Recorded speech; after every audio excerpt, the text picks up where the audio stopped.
Hey, welcome back. I'm Vivek Bindra. I'm an international motivational speaker, leadership consultant and a CEO coach. आज एक case study लाया हूं आपके लिए। Tata nano जैसी गाड़ी, टाटा का ग्रुप, इतना बड़ा हाइप और बहुत चर्चा हुई पूरी दुनिया भर में, फिर भी नैनो फेल हो गई। सस्ती भी थी, महंगी नहीं थी, फिर भी फेल हो गई। क्यों हुआ ऐसा? प्रोफेशनल सक्सेस आपकी बढ़ जाए, इसीलिए मैं केस स्टडी लाता हूं आपको। आज जो मैं इंटेलेक्चुअल केस स्टडी देने जा रहा हूं, जिस भी जगह पे हैं आप आज अपने प्रोफेशनल करियर या अपनी ग्रोथ के अंदर, ध्यान दीजिएगा, पूरा केस स्टडी देखिएगा, क्योंकि एंड में मैं कई लर्निंग्स बताने वाला हूं। आप सोचेंगे इसमें मेरे लिए क्या है, मैं आपको जरूर बताऊंगा इसमें आपके सीखने के लिए क्या है। मेरे ओपन हाउस वर्कशॉप में जब आप लोग आके मुझसे मिलते हैं ना, तो सबसे अच्छा फीडबैक मुझे लगता है कि डॉक्टर बिंद्रा आपके वीडियोस हम देखते ही इसलिए हैं क्योंकि उसमें कंटेंट बहुत अच्छा है। कई इंटरनेशनल यूनिवर्सिटीज मुझे इनवाइट कर रही हैं अपने प्रोफेसर्स को ट्रेन करने के लिए on strategy, execution and leadership. Best leadership trainer in Asia का अवार्ड भी हमें इसलिए मिला क्योंकि ये जो कंटेंट है ये आपको बहुत काम आएगा। टाटा नैनो एक ऐसी गाड़ी जिसका प्राइस आईफोन से थोड़ा सा ज्यादा था। A car which was priced only a little higher than an iPhone. It was catching a lot of eyeball attention. दुनिया भर से eyeball attention मिल रहा था। In fact, marketing campaign ऐसा, it had an attention seeking potential. एक कमाल, जरा मेरी इस बात पे ध्यान दीजिएगा। मैंने बताया 3 वर्ड यहाँ पे, attention seeking potential। कोई भी कैंपेन दुनिया का अगर उसमें attention seeking potential हो तो पूरी दुनिया में छा जाता है, बहुत आसानी से छा जाता है। मैं दोबारा आपको बोलने जा रहा हूँ, आप जो भी अपना प्रोडक्ट सर्विस आज लॉन्च कर रहे हैं, पोजिशन कर रहे हैं, सेल कर रहे हैं, अपनी पर्सनल सर्विसेज कंपनी में भी आप सेल करते हैं, जहां आप नौकरी करते हैं ना, आप अपनी सेवाओं को देते हैं अपने बॉस को, जिससे आप तनख्वाह लेते हैं। जो भी आप सर्विसेज या प्रोडक्ट बेच रहे हैं मार्केट के अंदर, उसमें अटेंशन सीकिंग पोटेंशियल कितना है? पोटेंशियल मतलब वो ताकत जो कि लोगों की अटेंशन को ग्रैब कर सके, सारी आई बॉल अटेंशन को ग्रैब कर सके, आजू बाजू से हर जगह लोग आकर के देखें क्या आ गया, ऐसा क्या आ गया, ऐसा क्या आ गया। ये टाटा नैनो में था। इतना था कि प्रेसिडेंट ओबामा उस समय जब हमारे देश भारत में आए थे, ओबामा ने भी इसकी इतनी तारीफ करी और ओबामा के तारीफ करने पे ये छा गया पूरी दुनिया। कोई मान नहीं रहा था उस समय 1 लाख रुपए में गाड़ी बन जाएगी। रतन टाटा बोले लखटकिया गाड़ी 1 लाख रुपए में दे देंगे गाड़ी। कोई गाड़ी बनाने वाली कंपनी नहीं मान रही थी, लेकिन ओबामा ने आके भी तारीफ करी, छा गया। हाइप तो इतनी मिल गई कि भयंकर ओवर बुकिंग हो गई। पहली 1 लाख गाड़ी डिलीवर करने में 22 महीने का समय लगा। इतनी ओवर बुकिंग, इतनी, हर आदमी को नैनो चाहिए, नैनो नैनो नैनो नैनो, इतनी बातचीत हो रही। ऐसा क्या हुआ फिर? क्यों नैनो फेल हुआ? क्या वैल्यू नहीं थी क्या उसके अंदर? हाँ थी। प्राइस क्या बढ़िया नहीं था? बहुत सस्ता प्राइस दिया। क्या गाड़ी खराब थी? नहीं, गाड़ी भी एक्चुअली ठीक ही थी, फिर भी नैनो फेल हो गई। आज जानेंगे। अच्छा, मार्केटिंग कैंपेन पे ज्यादा मेहनत नहीं करनी पड़ी। मार्केटिंग बिना ज्यादा मेहनत की अपने आप बहुत हाइप मिल रही थी, आग लगने लग गई थी। सोशल मीडिया पे लोगों ने खुद ही प्रोडक्ट को, पोस्ट को वायरल करना शुरू कर दिया। वर्ल्ड चीपेस्ट कार, दुनिया की सबसे सस्ती गाड़ी, वन मोर टाइम, कम ध्यान दीजिएगा, वर्ल्ड चीपेस्ट कार का मीडिया ने इसको टैगलाइन, पंचलाइन, एक स्टेटमेंट दे दिया। और उसके बाद क्या हुआ? अब तो इसके बारे में बहुत चर्चा बढ़ने लगी। कॉम्पिटिटर्स बोल रहे थे नहीं हो सकता, और कस्टमर बोल रहा था हो जाएगा तो मजा आ जाएगा, 1 लाख में गाड़ी मिलेगी। यहां पे बाय डिफॉल्ट ब्रांडिंग हो रही थी। जरा ध्यान दीजिएगा, कम ऑन थोड़ा सटल है, ध्यान दीजिएगा। बाय डिफॉल्ट ब्रांडिंग बढ़ रही थी।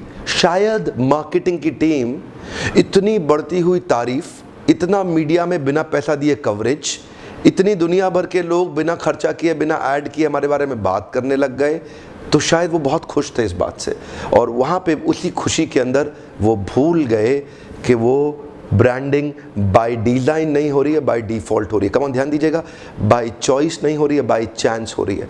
और ये डिज़ाइन कॉन्शियसली नहीं किया ना, इसीलिए जो वर्ल्ड चीपेस्ट कार का टैगलाइन है, यही उनके लिए पतन का कारण बना है। कम ऑन ध्यान दीजिएगा, मैं दोबारा बता रहा हूँ, वर्ल्ड चीपेस्ट कार। ये जो चीप वर्ड आ गया ना, चीप वर्ड के साथ एक रब ऑफ इफेक्ट होता है अनरिलायबिलिटी का, अनरिलायबल। इसके साथ एक रब ऑफ इफेक्ट होता है जहां पे ट्रस्ट वर्दीनेस खत्म हो गई। The rub off effect is about fragile and unreliable. ये कमजोर गाड़ी कभी भी टूट सकती है, इसको रिलाय नहीं कर। चीप गाड़ी, सस्ती लखटकिया कार, और वही लखटकिया कार ने इनको आगे चल के डुबोया एक्चुअली। अच्छा, टाटा नैनो की सबसे बड़ी स्ट्रेंथ क्या थी? प्राइस इसकी स्ट्रेंथ नहीं थी क्या? थी। प्राइस इसकी बहुत बड़ी स्ट्रेंथ थी। प्रॉब्लम थी इसकी पोजीशनिंग में। प्राइस में प्रॉब्लम नहीं थी, प्राइस तो उसकी एक्चुअली ताकत ही थी, लेकिन जो positioning of world cheapest car, actually इसको सटल तरीके से जाना चाहिए था, इसको थोड़ा हिडन जाना चाहिए था, इस पर ज़्यादा बात नहीं होनी चाहिए थी। Price was the strength but positioning was the weakness. One more time, come on. 1 lakh रुपए में गाड़ी बिकना ये एक ताकत थी, लेकिन लखटकिया गाड़ी कहलाए जाना ये उनकी कमजोरी बन गई। लाख रुपए की गाड़ी बिकना बहुत बड़ी बात है साहब, बन नहीं सकती है लाख रुपए, बहुत लो ग्रॉस मार्जिन पे बनानी पड़ेगी गाड़ी। मतलब एक डिजाइन, इंजीनियरिंग, प्रोडक्शन, हर जगह पे कॉस्ट सेविंग करनी, ये बड़े कमाल की चीज। टाटा ग्रुप को मैं बधाई देता हूं, हिम्मत का काम किया है, किसी और में इतनी हिम्मत थी नहीं। मैं दोबारा बता, टाटा ग्रुप ने ये बहुत बड़ा डिसीजन लिया है। हर आदमी में हिम्मत नहीं है इस प्रकार सोचने की भी कि मैं जन जन तक गाड़ी पहुंचा सकूं अपने देश के अंदर। ऐसा देश जहां पे एक गंजा आदमी जिसकी तोन निकली हुई है, जो देखने में उतना खूबसूरत नहीं, रंग से काला है, उसको भी लड़की खूबसूरत चाहिए शादी के लिए। ये ऐसा देश है जहां पे अखबार में ऐड निकालते हैं, slim fair complexion and beautiful girl needed. ध्यान दीजिएगा, देश भारत ऐसा है, थोड़ा इन्फीरियोरिटी रहा है अंग्रेजों के कारण, यहाँ पे खूबसूरती पे, डिजाइन पे, लुक्स पे बहुत वैल्यू किया। लेकिन टाटा नैनो क्या लग रही थी? वो लग रही थी एक blown up match box, a replica of N auto rickshaw which looked like a mouse। Covered auto rickshaw कहा जाने लगा इसको। ऐसा बोले कि ये वो ऑटो रिक्शा है जो कवर्ड है, अच्छा पहिए 4 हैं इसके अंदर। ऐसा पोजिशनिंग खतरनाक हुआ ऑर्गेनाइजेशन के लिए। चीप गाड़ी के साथ में जो अनरिलायबिलिटी का टैग लगा ना कि ये गाड़ी ठीक नहीं रहेगी, उसी दौरान कुछ 2-3 लाख गाड़ियों में से पहले साल के अंदर लगभग 3 गाड़ियों में आग लग गई और कुछ इंसिडेंट्स एंड एक्सीडेंट्स आए सामने। अच्छा, ये इंसिडेंट और एक्सीडेंट ज्यादा नहीं थे, क्लोज टू 1 मिलियन गाड़ियां बिल्कुल ठीक चल रही थी, 3 ही गाड़ी में दिक्कत थी, लेकिन मार्केटिंग की टीम पॉजिटिव रिबटल जनरेट नहीं कर पाई। They could not do enough to take away this campaign जो अपने आप नेगेटिवली स्प्रेड हो रहा था ना इनके बारे में, हे चलेगी नहीं। सारे कॉम्पिटिटर उस समय पीछे लग गए थे नैनो को ठोकने के लिए और सब बोल रहे नैनो नहीं चलेगी, नैनो नैनो नैनो ले रखी, नैनो ली हुई तो तुम्हारे पास नैनो है, ऐसा बोल बोल के पोजिशनिंग पूरी खराब हो रही थी और वहां पॉजिटिव रिबटल जनरेट नहीं किए। ध्यान दीजिएगा, मार्केटिंग की टीम को जितना मेहनत करना चाहिए था ना गाड़ी में आग लगने के 2-3 इंसिडेंट्स के बाद, एक्चुअली हर गाड़ी में आग नहीं लगी है, गाड़ी में दिक्कत नहीं थी, आग लगने के कारण कहीं और भी हो सकते थे। 4-5 लाख गाड़ियां वो भी तो चल रही थी ना बिल्कुल ठीक, उसमें भी तो नहीं लगी ना आग। 2-3 गाड़ी में आग लगने का मतलब ये नहीं है कि गाड़ी बेकार थी, लेकिन मार्केटिंग की टीम ने जिस तरीके से बाउंस बैक करके उसको जितनी मेहनत की जानी चाहिए थी पॉजिटिव रिबटल के अराउंड, वो किया नहीं गया और ये by default campaign negative side चला। जरा देखिए होता क्या है, पॉजिटिव न्यूज धीरे धीरे चलती है, नेगेटिव न्यूज बहुत तेज स्प्रेड हो जाती है। वो पॉजिटिव न्यूज को एस्टैब्लिश करने के लिए बहुत मेहनत करना पड़ता है, नेगेटिव न्यूज तो अपने आप बढ़ती है और वो मेहनत मिस कर रही थी टाटा नैनो की मार्केटिंग की टीम। अच्छा, तो टाटा ग्रुप की ये पहल टाटा मोटर्स की कि घर घर में गाड़ी हो, गांव गांव में गाड़ी हो, हर व्यक्ति के पास गाड़ी, उस समय उनकी पोजीशनिंग टियर 2 और टियर 3 सिटीज में, यानी कि छोटे शहरों में और गांव की तरफ ज्यादा टारगेट करना चाहते थे नैनो को। पर हुआ क्या, अगर आप ध्यान से देखें, शहर में families are leaner and roads are cleaner. ध्यान दीजिएगा, कम ऑन, शहर के अंदर छोटा परिवार होता है और सड़कें ठीक ठाक होती है, पर गांव में परिवार बड़ा होता है। एक गांव में बहुत सारे लोग होते हैं, मतलब एक परिवार के अंदर इतने लोग और सड़कें होती ही नहीं है।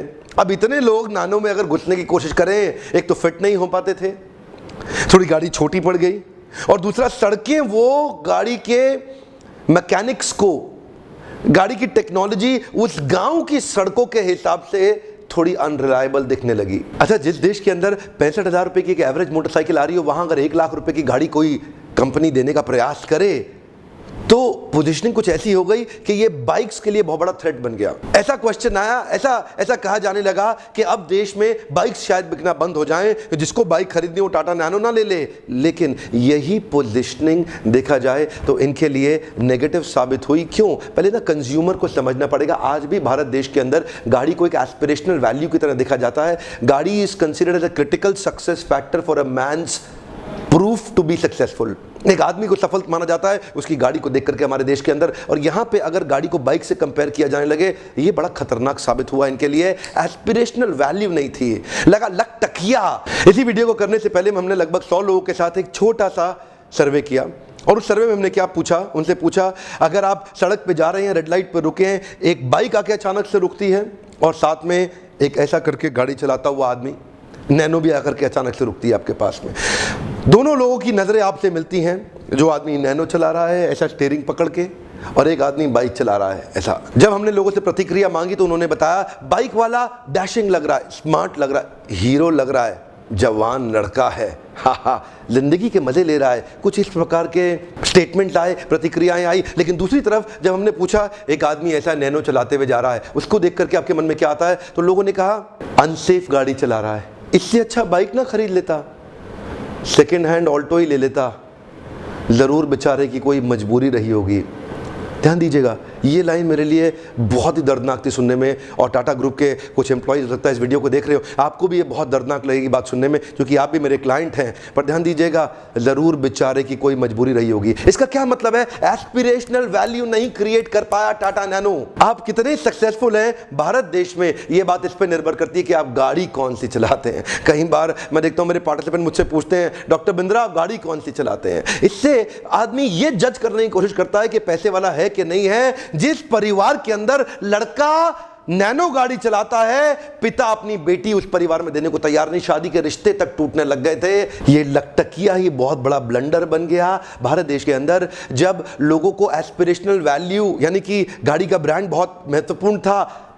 नैनो 1 लाख 1.5 लाख की गाड़ी थी, उन्होंने सोचा इससे अच्छा सेकेंड हैंड ऑल्टो ले लो, सेकेंड हैंड सैंट्रो या रिड्स ले लो। वो सेकेंड हैंड गाड़ी लेना ज्यादा प्रेफर किए। एक्चुअली हुआ क्या, जो बाइक वाला सेगमेंट था वो ऊपर शिफ्ट नहीं हुआ, और जो ऑल्टो सैंट्रो का सेगमेंट था वो नीचे आया नहीं। तो ये जो बीच में पोजीशनिंग रह गई, यही खतरनाक हो गया। देखिए, लंबोर्गिनी या फेरारी अगर नहीं खरीदोगे ना अमेरिका के अंदर, कोई भी गाड़ी खरीद लो, किसी को कोई परवाह नहीं है। लेकिन भारत देश के अंदर neighbours envy and owners pride दिखाना चाहते हैं पड़ोसियों को, देखो मैं कौन सी गाड़ी लेकर के आया। लेकिन ये जैसे ही मैं नैनो लाऊंगा लोग बोलेंगे ए लकटकिया, वहीं फंस गए। मैं फिर से बताता हूं आपको, टाटा ग्रुप ने ये गलती नहीं करी सोच के कि गाड़ी सस्ती होनी चाहिए। ये बहुत अच्छा किया, टाटा ग्रुप ने डिसीजन भी ठीक लिया कि सस्ती गाड़ी इंडिया में ज्यादा बिकेगी। लेकिन वो जो सस्तेपन का टैग लग गया, उसको कॉन्शियसली मार्केटिंग की टीम को बचा के चलना चाहिए था। बिजनेस और केस स्टडीज की जानकारी प्राप्त करने से आप जरूर एम्पावर्ड महसूस करते होंगे, लेकिन इस सारे केस स्टडी का लेसन लर्निंग आपके जीवन में क्या होना चाहिए, मैं अगले वीडियो में बताने वाला हूं। ध्यान दीजिएगा, ये जो अगला वीडियो आएगा ना, ये अवार्ड विनिंग कंटेंट है। अगर आप एम्प्लॉयर हैं या एम्प्लॉई हैं, प्रोफेशनल ग्रोथ चाहते हैं, तो अगला वीडियो जरूर देखिएगा। ये लीडरशिप फनल के अवार्ड विनिंग कंटेंट से निकाल के हमने आपको दिया है। मेरे एक जीवन का मिशन है, एक लक्ष्य है। आप किसी भी गांव से हैं, चाहे आप भागलपुर से हैं, कानपुर से हैं, नागपुर से हैं, होशियारपुर से हैं, रायपुर से हैं, बिलासपुर से हैं, छतरपुर से हैं, कहीं से भी हैं, मैं चाहता हूं इस छोटे छोटे गांव कस्बे के अंदर इस कंटेंट को हम पहुंचाएं। इस वीडियो को आप अपने मित्रों को जरूर शेयर करिए, उनको भी बिजनेस सेंस मिलेगी, बिजनेस की अंडरस्टैंडिंग बढ़ेगी। अगर आपने चैनल को सब्सक्राइब नहीं किया, तुरंत करिए, ताकि इस प्रकार के पावरफुल शक्तिशाली वीडियो, आपको एम्पावरिंग वीडियो सबसे पहले मिले। अच्छा, मैं ये जानना चाहता हूं टाटा नैनो की केस स्टडी से आपकी क्या लर्निंग है, आपको क्या बात समझ में आई? तो थोड़ा नीचे आज ग्रुप डिस्कशन में चर्चा करना चाहते हैं एक दूसरे के साथ में। मैं देखना चाहूंगा, एक एक के कमेंट पढ़ना चाहूंगा कि आपका लेसन और लर्निंग टाटा नैनो की केस स्टडी से क्या हुआ। अगर आपको ऐसे केस स्टडी से फायदा होता हो, थम्स अप जरूर दीजिएगा। मुझे पता लगेगा, जितने थम्स अप आएंगे मैं समझ पाऊंगा कि ऐसे वीडियो से आपको फायदा होता है, तो मैं ऐसे वीडियो आपके लिए और डालता